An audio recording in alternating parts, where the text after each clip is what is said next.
But it was also the 3 months that I realized I don't need a man, I don't need help, I don't need anything. A lot of people forget that most of these domestic helpers are mothers themselves. Yeah. So they have the nurturing heart. So my postpartum depression, yes, I felt like it was real. And yes, I felt so alone, so alone. Sometimes I take leave without telling them. Oh my God. Just so I can hang out and do my own thing. How adult often do you do things. that? I love that. I don't know why, but women tend to buy into this guilt that if I don't do this, it's going to be bad mom. Yeah, it's going to be the detriment, the downfall of my child's life.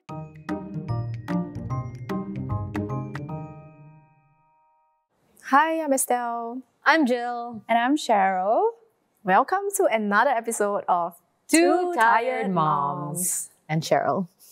I'm also tired. We are here today to discuss something that is potentially divisive due to the kind of feedback we have been receiving online. As you know, the Singapore Women's Weekly has been running content to do with motherhood and parenting over the past few years.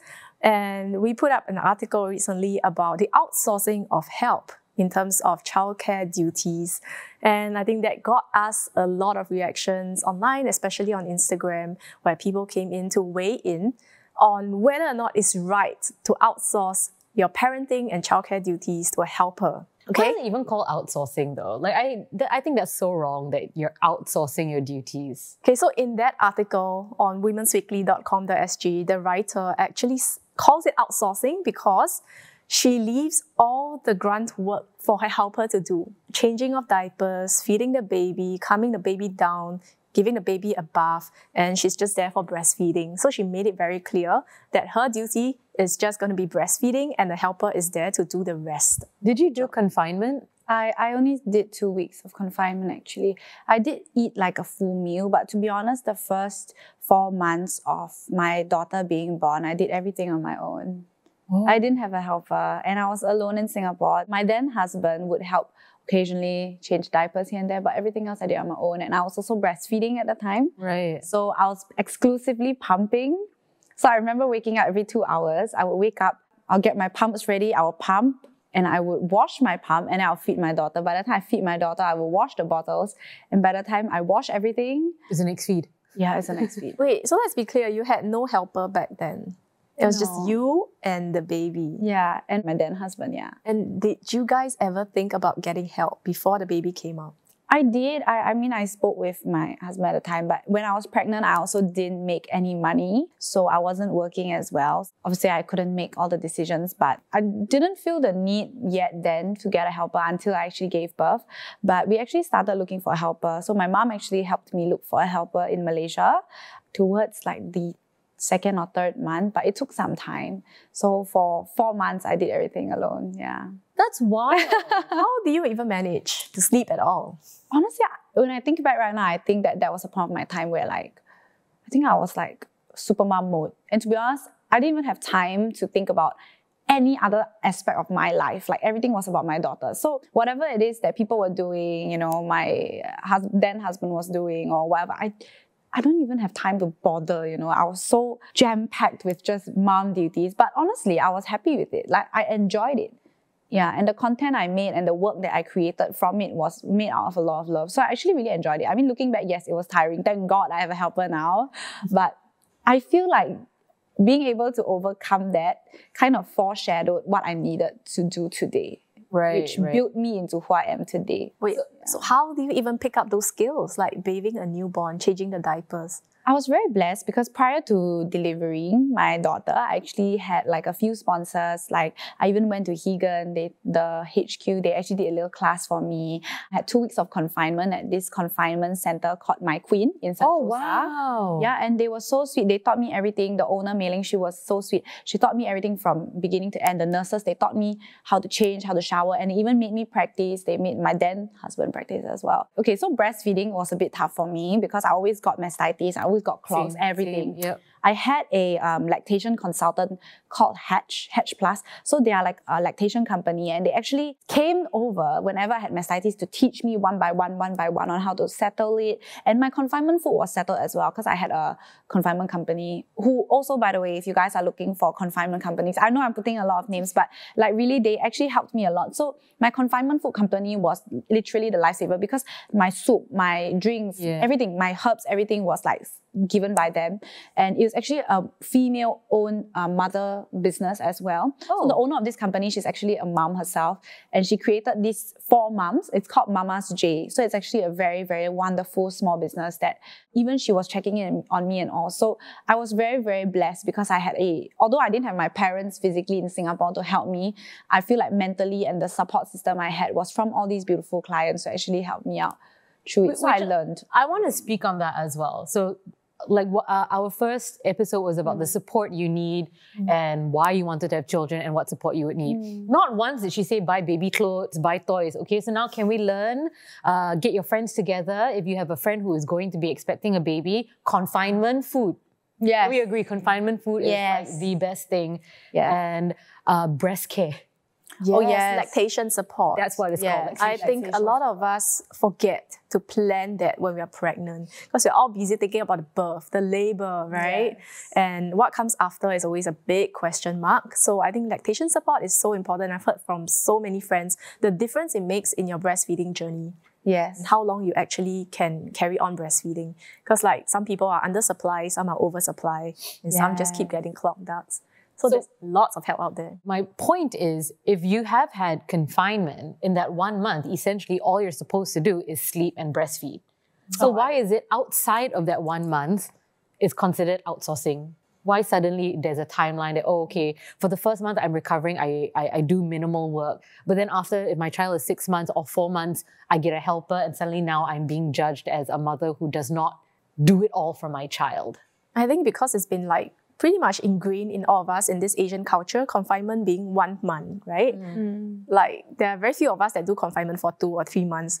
Then I think past that 1 month point, they'll be like, okay, you are kind of on your way to recovery, especially if it's a natural birth and your baby is not that fragile anymore. Then people just naturally assume, then if you are the mother, you need to start learning and do your duties, do your job, like how ancient mothers did. Ancient mothers. But ancient mothers didn't have to go to work. So after 4 months, you got no more maternity, you have to go back to work. Then, of course, someone needs to help with the kid, right? So I don't understand why suddenly there's a cutoff point and now we're being judged. Like for your case, your child is in a different country. Yes, so my situation is a bit different. One, yes, I did have maternity leave, but I was actually doing my own things all along. So when I gave birth in Singapore, and my confinement, yes, was supposedly 1 month, but only took like 2 weeks off. And after that, I was back on the grind. Actually, even after, like 3 days after giving birth, I was sitting on a desk editing a YouTube video. While in the confinement center. Yeah, and I did a C-section. Like I remember, I did a C-section and I would just sit down there like that and they would tell me like, hey, could you take a walk? Because like you've been sitting. And for me, like, I think I am a workaholic, but even through confinement, I told myself that I'm still very young. I don't know, I just feel like I was foreshadowing everything that was bound to happen today. And I just felt like I needed to create something for myself and my daughter. So my drive, I mean, is different from, the ancient parents and taking care of moms. I don't have something called mom guilt. I used to feel guilty in the very beginning, like, I couldn't spend time with her. But now at this point, it's not that I pass everything to my helper to handle or like throw her to my parents and my parents help me do everything. I do the best I can. Even my mom and my dad, they always tell me like, go and work, earn your money, earn that money, give it like a passive income flow. Then I can spend all the time I want with my daughter. In fact, for me, outsourcing duties is the worst word to use. I feel like the better word to use is seeking help. And I think as moms, we need to seek help because if not, you're just going to fall in a loophole into like postpartum depression, and that is real. I would say that is so real. I fell into it so many times. I went borderline crazy at one point. I'm kidding. But I actually did have... I was like buying into what is borderline crazy? No, I actually did have it. But I remember every time, not have it in a way where it was so severe, but I thank God for me, my gynae actually taught me about this beforehand. He said, whenever you catch yourself in a situation where you are spiraling, stop yourself. So imagine yourself at the staircase and stop yourself at the staircase and tell yourself that it all shall pass and then bring yourself back up. So every time I was about to spiral, I would just bring myself back up. So my postpartum depression, yes, I felt like it was real. And yes, I felt so alone, so alone. Because I had no one in Singapore. Things weren't going that well in my marriage then as well. I was taking care of my baby. I was surviving on barely to no sleep. Like, no sleep, okay? The milk was a machine that was going at 24 hours. So girly had no sleep. So when I had my helper, I was like, oh, thank God, really. Because then was when I could really decide, okay, do I want to continue breastfeeding? Okay, then I could decide, okay, what's the plans for her school? How am I going to actually raise her? What values am I going to instill in her and teach her as a child? And I also had to figure out, okay, I need to make money. I can't just make $0 anymore. So that's when I told my parents, I said, is it okay? And I realized because my parents also, they are retired. They are people who just love spending time with my daughter. They educate her, they started reading to her and all, you know. So it's all like, I'm very grateful and I had no mom guilt. And I don't think it's outsourcing my duties to my parents. I feel that I am doing my best as a mom. And why I feel this article did not really trigger much in me is because I don't feel guilty and I don't feel like I'm not doing my best. And I think I reached a point as a mother and as a woman, to literally advance above the mentality of giving a shit about what people say, because that doesn't matter. I realized that if I'm going to care so much about what people think of me as a mother, or how you run your parenting, or your bad decisions in life, or whatever it is that you deem is right or wrong in another person's perspective, they have no idea what I'm going through. They have no idea the amount of effort, the amount of work, the amount of thought process that I put, the conversations that I have behind cameras or behind phone calls or whatever for my daughter.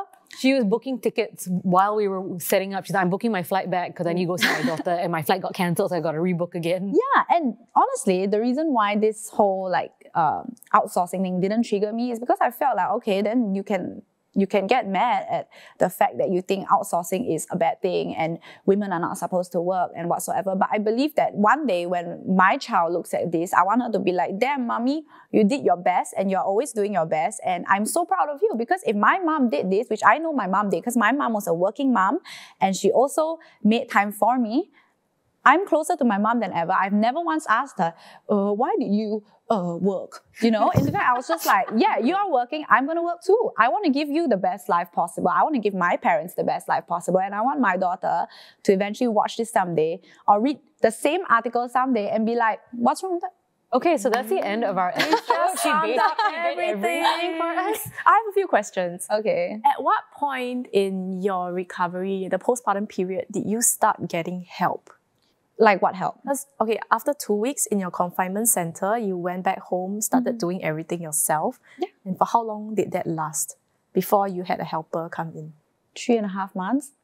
3.5 months! Yeah. And was that also the period where you felt yourself spiraling? Yes. So those 3 months, it was the time of my life where I found myself spiraling, but it was also the 3 months that I realized I don't need a man, I don't need help, I don't need anything to make sure that I can take care of my daughter. Because those 3 months taught me I can do everything on my own. I mean, yes, financially, honestly, I gotta admit, I had to call my parents. I was like, helps a sister out, help me out. And they were like, okay, nothing wrong with that, nothing wrong. They completely understood. In fact, my mom was saying like, don't worry, finances, you don't have to worry. Just try your best to breastfeed. Try to breastfeed. Aww. And I was so thankful. And I always just emphasize again, family values are so important, you know. Through this time when I realized I don't need anybody, I don't need anyone, literally. Like, people will be living their lives, okay? Like, example, my then husband will be going out doing his things, he'll be working. And I was working at home, doing my own things at home. And I told myself, like, if I can do this on my own right now, I can do it anytime I want in my life.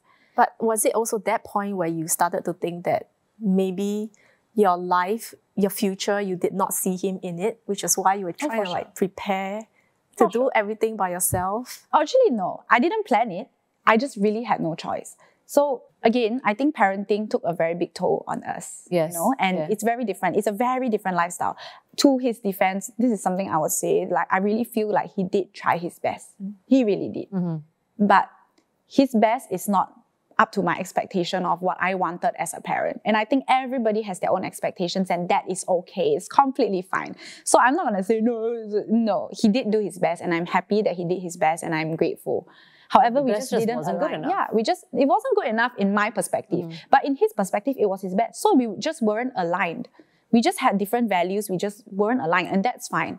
In that moment, I didn't have any like resentment. I mean, I was upset a lot of the times, and mentally it was affecting me. But I also told myself, like, it's okay. It's really okay. Like, everything that happens is a blessing. So even though, yes, I was figuring it out on my own, I was spiraling on my own. Yes, he was there at times. He was trying also his own way. But for me, I had no one else in Singapore. My parents were back in Malaysia. I think it's very important to also hear what you're saying, where you did it by yourself, essentially. But when your helper did come in, it freed up so much more mental space for you to finally decide, okay, her school, now I can think about that. The mental load has been lifted a little bit for me to be able to, like, okay, so breastfeeding, should I continue? Because before that, you're just in survival mode. You have no time to think about anything else. I got to breastfeed, I got to clean pumps, I got to make sure this child is alive, I got to edit a video. So when someone who is capable and is trustworthy in this situation, your helper comes in, the mental load, the decision-making alone is lifted so much that frees you not to watch the next thing on Netflix, not to see what latest trend is. It just frees your load up to think about the next important thing in your child's life, which is preschool, and you're thinking about this in just 4 months. Yes. So for me, actually, mainly it was with my parents. Like the person that I could rely on the most was my mom for this whole situation. Like, I told my mom, I said, like, I'm really exhausted. I can't even sleep, you know, like, I just want to sleep. Like, ever since I gave birth, I couldn't sleep. All I wanted was to sleep. So when I wanted to sleep, I just told my mom, I said, like, and to be honest, even though I have a helper until today, I communicate very well with my helper. I actually invite her everywhere. I tell her, bring baby here, bring baby there. Almost of the time, I work from home. I really stay at home most of the time. I'm a cocoon in my home. Prior to that, like during those 4 months when I was alone, whenever I had events, I would bring my daughter to the events because I had no one to help me. So actually, yes, it did give me time to think about preschool. It did give me time to sleep and breathe a little. And actually, I decided when my helper came, I decided that's when I would stop breastfeeding. Also because I was getting really bad mastitis all the time. And it was affecting my mood and mental health. And I realized I did my best. I really did my best. It's time to just sleep. I let myself sleep. So the moment that I stopped breastfeeding, I could go to sleep. Back to this outsourcing, I have a few things to ask you. So the kind of comments that we get from our Instagram, people are just like, I mean, it's very easy to comment when you are not in the situation, or even if you're not a mother yourself, right? People saying how kids are going to be ruined when they grow up because they are taken care of by domestic helper all the time, and do they even think of you as their mother? No. So, She's triggered. She's like, tell me like more. that. And are you even a mother if you don't do this for your child? Like, might as well outsource your wife duties. So, I mean, these are the more extreme type of comments that we saw, which obviously we do not condone. And we believe that every mother should deserve access to help and should deserve the help that they can get. And in fact, to be able to get the help is already a blessing because not all of us have that option. What are your thoughts if people were to say that to your face? I mean, like, example, one comment that you made got me triggered because I felt like, first of all, what is so wrong about your kids being corrupted by domestic helpers? As if domestic helpers aren't human and they aren't mothers themselves, possibly, or women forget that, who are just making money to meet their ends meet. I have never once treated any helper, any of my friends' helper, even my own helper, in a way where it's your duty, it's your duty. In fact, I feel when my helper loves my daughter, that is what I want. I even told my mom, I said, all I pray for is a helper who will love my daughter and take care of her, and I got it. My helper loves my child, and I don't see how it's bad. My helper makes sure that my daughter is fed. She informs me of everything. Yeah, I think to that, a lot of people forget that most of these domestic helpers are mothers themselves. Yeah. So they have the nurturing heart, they have the loving heart. And if you cannot take care of your child yourself, you can't expect a helper to be able to do everything that you can't do. In a sense that I see a lot of people impose things on the helpers, like you cannot use your handphone, you know, you cannot do this, you cannot do that. They're people, and taking care of a child is very tiring. So if you need the help, which is why you got a helper, your helper also needs time for a break and they need a breather as well. So yeah, I get that. I like that a lot. Personally, with my firstborn, I also bought into the mom guilt about how, like, if I did not bathe her and if I did not put her to sleep, she will think that I'm a bad mom. Which now with my second one, I'm like, oh, whatever lah. Like, yeah, I'm the same. Like, you know, if I have a meeting, what do you want me to do about that? So I ask my helper, can you please help me? Women tend to buy into this guilt that if I don't do this, it's going to be bad mom. Yeah, it's going to be the detriment, the downfall of my child's life, which is of course not true. So, okay, back to getting help. What are some of the things that fundamentally you want your daughter to be able to do? Like, okay, I know you have a helper. I know auntie will always help, like change you or make your bed for you. But as you get older, you must do this yourself. Like, what are some of the hard, fast things she has to do? I would say make your bed. Making your bed every morning, actually, even though if it takes like 5 seconds, it actually does give some sort of like serotonin to your brain. Apparently, I read on it. So making beds, my mom used to make me make my bed every morning. I would ask her to communicate with my helper or me or my mom. And I feel that respect is something that's very important. Obviously, you don't have to, oh God, thank you, you know, but more like, you know, like, thank you. I want her to be able to learn gratitude at like a very young age, because when she learns gratitude, I feel then she won't really have to question, oh, is this right or wrong? Whatever people do, just take it and say thank you. Whatever is done for you, say thank you. Because when you learn gratitude, you also learn guilt. And you also learn, wait, but shouldn't I be doing this because, you know, she's busy? You understand that other people have certain things that they go through as well. Oh, snap. Okay, okay. Actually, if you think about it, like if you really think about it, if you're a person that can process gratitude, meaning that you're a person that can also process other emotions and empathy for people, then you won't feel entitled. You won't feel like, oh, I deserve this because you should do this because if you have gratitude, you won't feel the need to do any of that. If you really think about it, like, that's why I sat down and I thought about it, guys. I thought about it. Like, probably it will take a couple of years, like when Elleria is more mature, for her to understand the concept. But while they are young, what we can do is to just teach our kids to say thank you where possible. Yes. Whether or not they actually want something. I never thought of it that way. Yeah, once you have gratitude, empathy automatically comes in because you're grateful for what you... Oh my gosh. Mind blowing. Okay. Motherhood lessons with Cheryl. The wisdom that she is spewing. All right. So like, okay, just we had some scenarios in our head. Like, for instance, you have clearly given a lot of thought in how you want to raise Elleria, and this is probably an ongoing process. Yeah. So what would you tell her, for instance, about her growing up without a father figure in her life? How would you explain that? It's not only father figure. Elleria already has a father figure, and that's my dad. Oh. Yeah, and my dad is like the greatest father figure that I believe anybody in this world can have. He has kindness, he has empathy, he has understanding, and most importantly, he has gratitude. And I don't think my daughter will lack anything. Okay, so I'm gonna like divert a little bit. I know we're talking about the help that you receive, and it's okay to have the help. And when you do have time, you're always with your daughter. But let's be real. Sometimes we want a break. We all have children. We all love our children. But sometimes when you do have free time, you don't want to spend it with your children. So truthfully, have you ever, either of y'all, have y'all lied about something so you don't have to be with your kids? Like, oh, I have an extra long meeting today. Oh, but actually you just went out to have dinner by yourself. I can start first. Okay, my kids are like 8 and 5. They know when I'm not around, and they will ask things like, Mommy, do we have to go to work today? I mean, I hope they're not listening to this when it comes out, but sometimes I take leave without telling them. Oh my God. Just so I can hang out and do my own thing. How often do you do that? I love that. I would say that that's what my work leave is for. As an employed staff in a company, right? Yeah. Like, I don't get the luxury of deciding when I can work and when I don't have to work every day.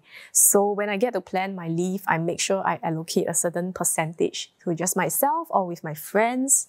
You know, that's just all I need to feel like a complete person. I love that. I cannot just be a mom and a worker or a daughter or a wife. I need to be a friend too. And I need to be just me doing all the shit that I like. Take leave. You don't, your kids will like, oh, mommy's just going to work. Yeah, I would just tell them, it's like a normal work day for them. You know? As long as I leave the house.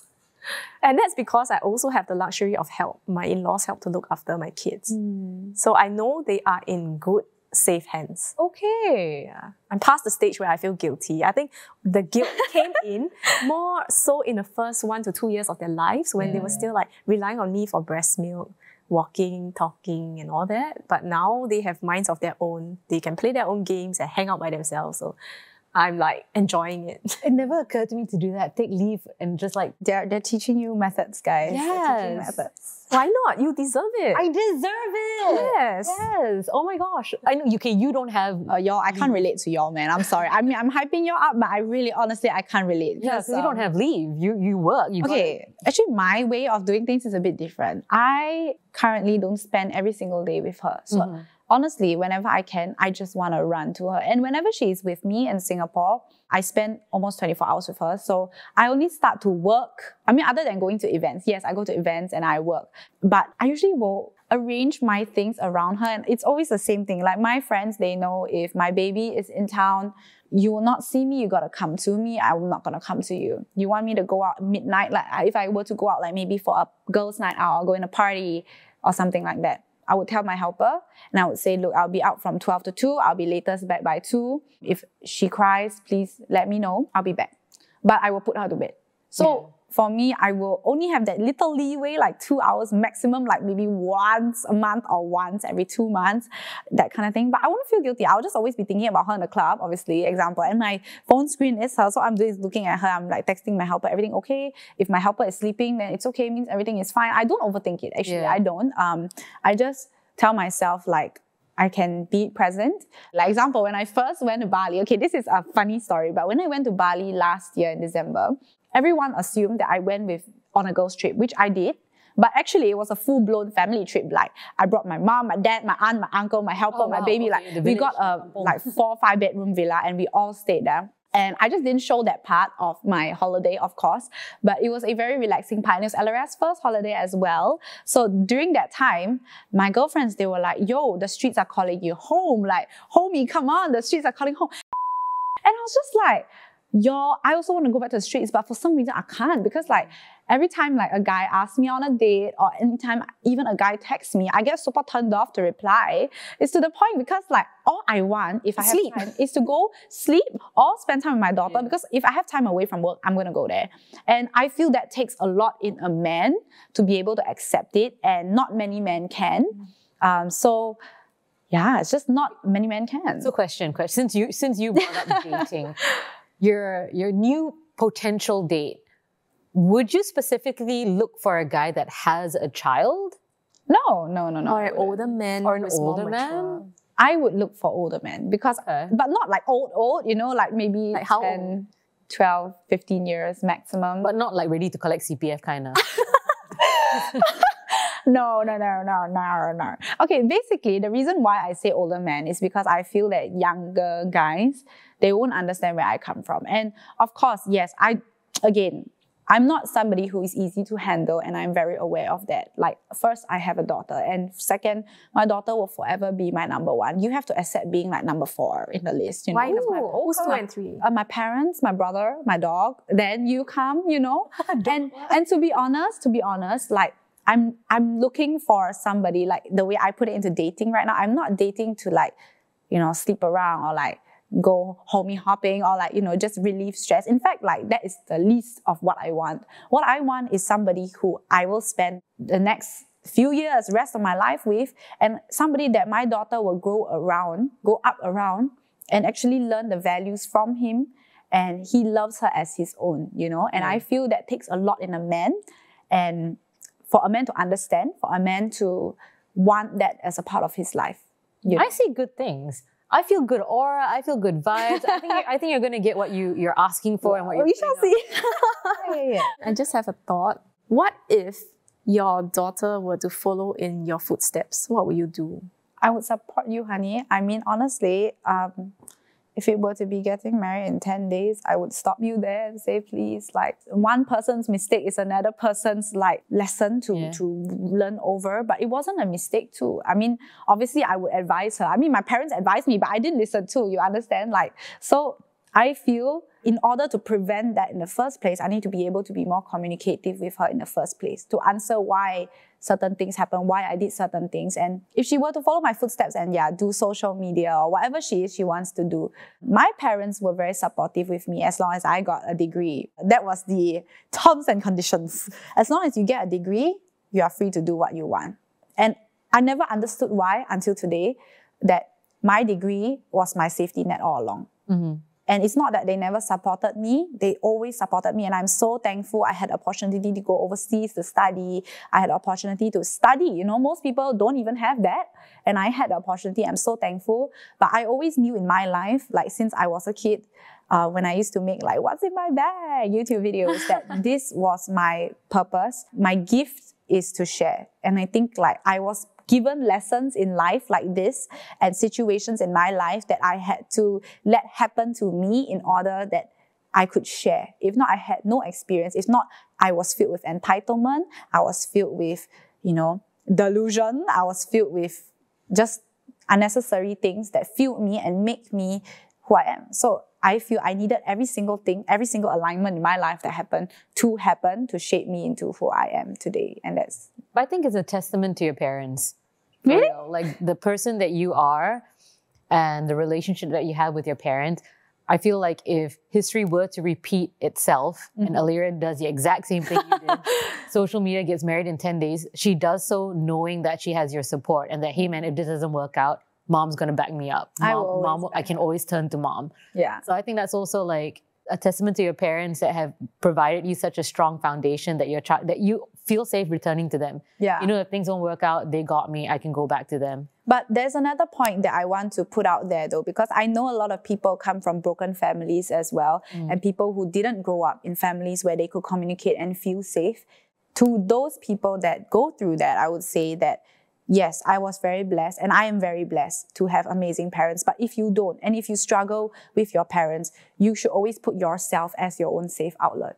Yes, I run back to my parents whenever I have a problem, but I also have the guilt as a child. Like, man, I shouldn't do this because my parents, they didn't do anything wrong. I don't need to put them through this. I always feel the most important person in every moment in your head and as a priority in your life should be yourself. Because if you can't take care of yourself, if you can't take care of your mental state of mind and how you handle situations, how can you expect your child to? This applies not only to moms, to everybody, I feel. Lesson in self-worth. Yeah. Thanks so much for sharing with us today. Yeah, that was a lot. That was go on and on. Wow. So to close the session, if you want to read the article, you can on check outsourcing it out. help, outsourcing mom duties, it's on womensweekly.com.sg. You can check it out or just go to our Instagram. We share a lot of updates on polarizing mom articles like this. It's just refreshing to hear different perspectives, and especially from a single mom like Cheryl, who's very open in sharing this. So thank you for your time. And now it's time for a nap.